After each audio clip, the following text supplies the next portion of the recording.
আজি দিনটোত অভয়াপুৰী গোৱালপাৰা আৰু বকুত তিনিখন মোৰ নিৰ্বাচনী সভা আছিলে। তিনিওখন সভাতে ৰাইজৰ উৎসাহ আৰু উদ্দীপনা। বকুৰ সভাখনত উপস্থিত হৈ মই নিশ্চিত হলো যে এইবাৰ গুৱাহাটী লোকসভাত আমাৰ দলৰ প্ৰাৰ্থী বিজুলী কলিতা মেধি বিপুল ভোটত গুৱাহাটীৰ পৰা বিজয়ী হ'ব। আজি ভোটদানৰ মই এতিয়ালৈকে খবৰ লোৱা নাই, মই কেম্পেইনতে আছো, গতিকে গুৱাহাটীত গৈহে খা খবৰ ল'ম। পাঁচটাৰ চক তিনিখন আসনতো আমি 100% জিকিমেই। বাকী দুখন আসনতো আমাৰ সম্ভাৱনা অতিকে উজ্জ্বল। নহয়, মই নগাঁও অমুক চিটৰ নাম ধৰি কোৱা নাই, মই 3 আৰু 2খন কৈছোঁ যে 3খনত আমি জিকিমেই। বাকী দুখন আসনত আমাৰ সম্ভাৱনা অতিকে উজ্জ্বল।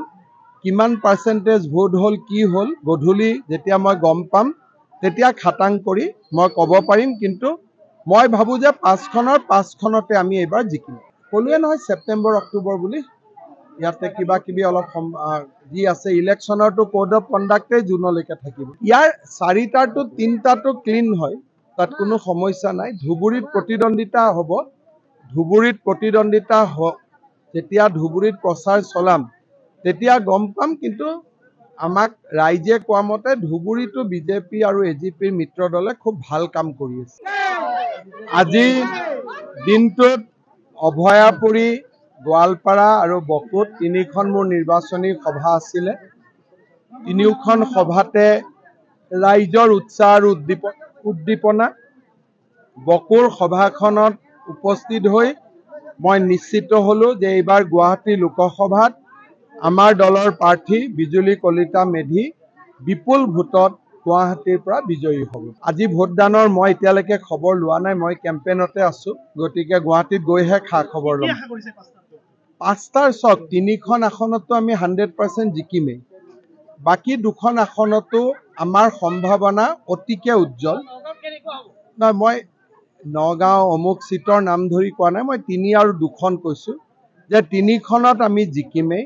বাকী দুখন আসনত আমাৰ সম্ভাৱনা অতিকে উজ্জ্বল। কিমান পাৰ্চেণ্টেজ ভোট হ'ল কি হ'ল গধূলি যেতিয়া মই গম পাম তেতিয়া খাটাং কৰি মই ক'ব পাৰিম, কিন্তু মই ভাবোঁ যে 5খনৰ 5খনতে আমি এইবাৰ জিকিম।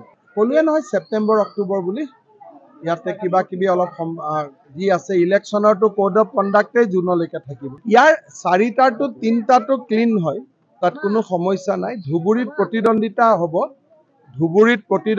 হ'ব, যেতিয়া ধুবুৰীত প্ৰচাৰ চলাম তেতিয়া গম পাম, কিন্তু আমাক ৰাইজে কোৱা মতে ধুবুৰীতো বিজেপি আৰু এজিপিৰ মিত্ৰ দলে খুব ভাল কাম কৰি আছে। ৰাজ্যত নিৰ্বাচনী জ্বৰ পুনৰ শাসনলৈ আহিব নেকি বিজেপি মিত্ৰজোঁট? নে দেশত উত্থান ঘটিব বিৰোধী শক্তিৰ? অসমৰ 14টা লোকসভা সমষ্টিৰ প্ৰতিটো আপডেট ক্ষিপ্ৰতাৰে। 2024 নিৰ্বাচনৰ সৰ্ববৃহৎ কাভাৰেজ, টাইলাইটৰ প্ৰতিটো ইলেকশ্যন কাভাৰেজ আগবঢ়াব ষ্টাৰ চিমেণ্টে। পাৱাৰ্ড বাই ডেটামেশ্যন।